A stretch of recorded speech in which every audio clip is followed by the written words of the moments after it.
ये राष्ट्र की बात करेंगे। इंटरनेशनल मार्केट में रुपया ऐसे गिरा जैसे मोदी जी गंगा घाट पे खुद गिरे थे, और महंगाई ऐसे बढ़ रहा है जैसे अडानी का शेयर बढ़ रहा हो, बाप रे बाप करके ऐसे बढ़ रहा है महंगाई। केंद्र सरकार को कराना था, उन्होंने नहीं कराया अब तक। ऐसे में क्या बिहार सरकार हाथ पे हाथ धरे बैठी रहेगी और इंतजार करेगी केंद्र सरकार करा दे, केंद्र सरकार करा दे? जहाँ केंद्र सरकार फेल्योर है वहाँ पे जो भी प्रदेश की सरकार है वो जनगणना करके कम से कम केंद्र सरकार को बताए कि तुम्हारे फेल्योर के कारण इतने लोग वंचित रह गए। 2011 के बाद अब तक जो जनसंख्या बढ़ी और उसमें और भी जो गरीबी रेखा के नीचे लोग हैं उन तक राशन नहीं पहुंच रहा है, उसकी मौत का जिम्मेवार कौन होगा? सांप्रदायिक दंगे कराना, यही इनका राजनीतिक मोटिव रह गया है, क्योंकि इनको लगता है कि बस यही करके वो चुनाव जीत सकते हैं। मुझे तो बहुत चिढ़ होती है अगर वो बोलते हमने मुफ्त में ये दिया, हमने फ्री में ये दिया। इज्जत से बात करना सीख ले। बिहार में जातिगत गणना हो रही है, पहला फेज कंप्लीट हो गया। दूसरे फेज से पहले एक कोडिंग का चर्चा है और कोडिंग को लेकर के लोग कह रहे हैं कि जो जातियाँ थी उनको अब कोड में बदल दिया गया है। जो लोग जाति बनाए थे अब जातियों की गिनती से परेशान हो रहे हैं और लगातार ये कह रहे हैं कि जो जातियाँ थी उनको गिन करके पहले तो लोग बोले कि उन्माद फैलाया जा रहा है। कई अपने लोगों को लगा दिए जो रोडों पर जा जाके पूछ रहे थे कि आपकी जाति क्या है, लेकिन जब कोड दे दिया गया, जातियों को छिपा करके सिर्फ कोड पर बात करने की बात हो रही है, तब भी इनके पेट में मरोड़ क्यों हो रहा है? बात करेंगे। राजद के प्रवक्ता है ऋतु जायसवाल जी। मैडम, पहले तो जाति को लेकर के इन लोगों को दिक्कत थी, अब आप लोगों ने कोड दिया कि आसानी होगा तो उसमें भी दिक्कत है। देखिए, जिनको जो आरक्षण विरोधी लोग हैं, जो पार्टी अंबेडकर को नहीं मानती है, जिनको आरक्षण का विरोध करना है, वो आप कुछ भी करेंगे तो उस पर वो अपनी आक्रोश दिखाएंगे। तो ये तो भाजपा की आप जान ही रहे सच्चाई है। 2011 में लास्ट जनगणना हुआ है, 2021 में जनगणना होनी थी, अब तक नहीं हुई। 23 है, अब तक कोई आसार नहीं है। अगले साल चुनाव है, तब फिर जनगणना नहीं होगी। तो आप मुझे एक बात बताइए कि 11-12 साल बाद तक जनगणना का नहीं होना, जो 2011 का जनगणना हुआ है, 23-24 तक भी कोई आसार नहीं है नज़र आ। ये केंद्र सरकार का फेल्योर नहीं है? और एक बात बताइए, इस देश की आरक्षण तो इस देश की सच्चाई है, और आरक्षण किस आधार पे देते हैं? जो आरक्षण अभी है देश में वो तो जाति के आधार पर ही है।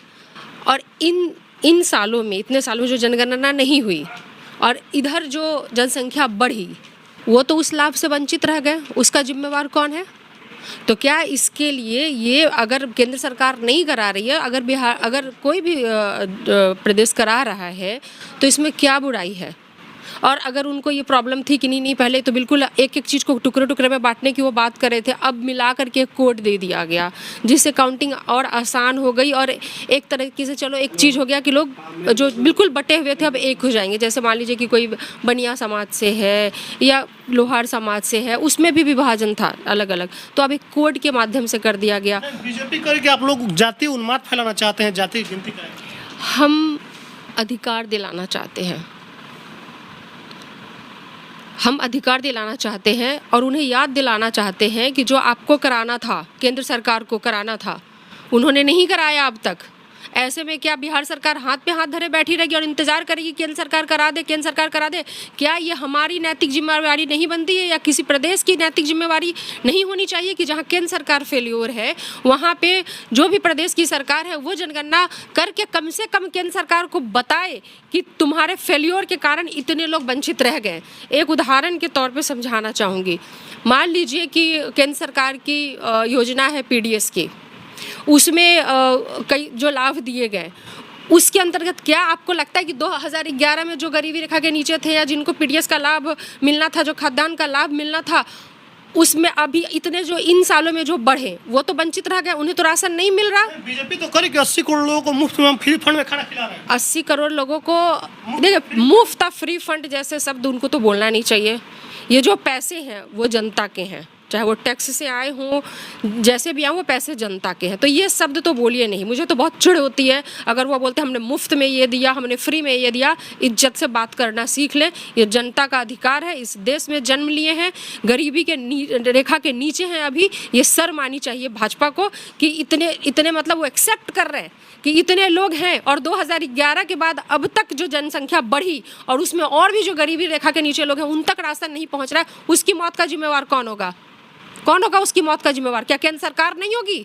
इसके लिए ज़रूरी है कि जातिगत जनगणना अगर यहाँ पे हो रही है, कौन लोग हैं जो वंचित हैं, जिन्हें योजनाओं का लाभ नहीं मिला, सरकारी योजनाओं का सही तरीके से लाभ पहुँचाने के लिए भी ये ज़रूरी है। तो क्या ये नैतिक जिम्मेवारी नहीं है कि लोग जो छूट गए उनको उन योजनाओं का लाभ मिले, या इनकी तरह छोड़ दें? 80 करोड़ जाति के लिए नहीं, राष्ट्र के लिए काम करते हैं, उनका दावा है कि लोग राष्ट्र के लिए काम करते चाइना घुस करके अभी 12 जगहों के नाम बदल दिए, है ना? और ये राष्ट्र की बात करेंगे। इंटरनेशनल मार्केट में रुपया ऐसे गिरा जैसे मोदी जी गंगा घाट पे खुद गिरे थे, और महंगाई ऐसे बढ़ रहा है जैसे अडानी का शेयर बढ़ रहा हो, बाप रे बाप करके ऐसे बढ़ रहा है महंगाई।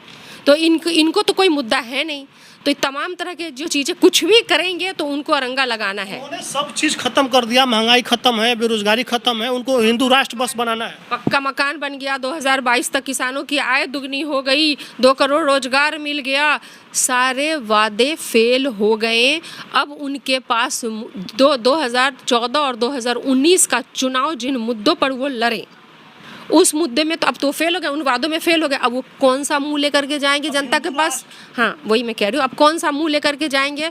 तो उनके पास कभी भी, वो जब भी चुनाव लड़ते हैं, उनके पास कोई मुद्दा नहीं रहता है, ठीक है? तो वो लेकर के आते हैं इसी तरह के कम्युनिज्म की बात लेकर के आते हैं, धर्म के आड़ में सांप्रदायिक दंगे कराना, यही इनका राजनीतिक मोटिव रह गया है, क्योंकि इनको लगता है कि बस यही करके वो चुनाव जीत सकते हैं। लेकिन उससे ये नहीं सोचते कि इससे आम लोगों के जीवन पे क्या फ़र्क पड़ रहा है, इससे प्रदेश की, देश की कितनी बदनामी हो रही है, उससे उनको कोई फ़र्क नहीं पड़ता। साफ कह दिया कि जो दंगाई है उनको उल्टा करके सीधा कर देंगे बिहार में अगर सरकार बन जाए। ये वो तय करेंगे या आईपीसी की धारा तय करेगी? किसी भी तरह के गुनाह के लिए और उसकी सज़ा के लिए आईपीसी की धारा है, और उसके तहत ही वो किस गुनाह के लिए कौन सी सज़ा होगी वो आईपीसी की धारा तय करेगी।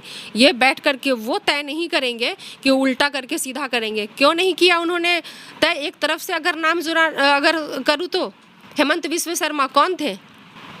आज वो जुड़ गए, कांग्रेस में थे तो बहुत बड़े भ्रष्टाचारी थे। वाटर सप्लाई स्कैम का चार्ज लगा, बुकलेट जारी किया गया, सबसे लंबा चौड़ा देश का बुकलेट उनके भ्रष्टाचार के खिलाफ जारी किया गया, और जब वो बीजेपी में मिल गए तो उनके सारे भ्रष्टाचार खत्म हो गए, और आज मुख्यमंत्री हैं बीजेपी से। संगमा, येदुरप्पा, किसका नाम आप लेंगे? जो सब भाजपा की वॉशिंग मशीन में, क्यों नहीं टांगा इन सबको? क्यों नहीं ईडी, सीबीआई? बिल्कुल वही वॉशिंग मशीन का इस्तेमाल करके सारे भ्रष्टाचारी को वो क्लीन कर देते हैं, और उसके बाद सारे विपक्ष पे उनके सारे ये अस्त्र शस्त्र काम में लेकर के आते हैं। जो संवैधानिक पद की गरिमा खत्म करने वाले भाजपाई और देश को सांप्रदायिकता की आग में झोंकने वाले भाजपाई, इनके पास 2024 के लिए कोई मुद्दा नहीं बचा है। तो सुलगा रहे हैं ये देश को, झुलसा रहे हैं ये प्रदेश को, लेकिन जनता जो है अब इन चीज़ों में, क्योंकि उनको रोटी चाहिए, उनकी भूख है, उनकी ज़रूरतें हैं, उनको रोज़गार चाहिए, इन चीज़ों में आएगी नहीं, और 2024 में भाजपा को जवाब मिलेगा, पूरा का पूरा वो ख़त्म हो जाएंगे। बिहार में क्या होगा 2024 में? कौन क्या करेगा? आपको नहीं लग रहा है इनकी जो बौखलाहट है भाजपा की, और जिस तरह की चीज़ें ये करवा रहे हैं, जो इनका टेक्स्ट बुक एग्जाम्पल रहा है इनका, जो इनका आप समझ लीजिए कि यही कर के ये चुनाव के समय दंगे करा करके ही ये चुनाव जीतने में इनकी महारत हासिल है, क्योंकि इनको मुद्दों पे बात नहीं करनी, रोजगार, महंगाई, ये सब चीज़ों पर कुछ भी नहीं करना है। 400 450 का सिलेंडर के वक्त बोला था बहुत हुई महंगाई की मार अब की बार मोदी सरकार, तो उनको तो उससे कम करना चाहिए था। जब 400 का सिलेंडर महंगा लग रहा था और ये डायलॉग दिया था तो कम करना चाहिए था, अभी 1200 पार कर दिया, तो यही उनका है। तो अब उनके पास सिर्फ और सिर्फ धर्म की आड़ में सांप्रदायिक दंगा फैला करके पोलराइजेशन की पॉलिटिक्स सिर्फ रह गया है भाजपा के पास।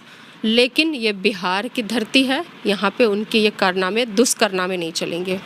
राजद प्रवक्ता थी हमारे साथ रितु जायसवाल, उन्होंने कहा कि बीजेपी के पास विचार नहीं बचा है, और जब उसके पास विचार और मुद्दा खत्म हो जाती है तब वो धार्मिक उन्माद फैला करके अपने आप को स्टेबल करने की कोशिश करती है, और वही उसका प्रयास बिहार में जारी है।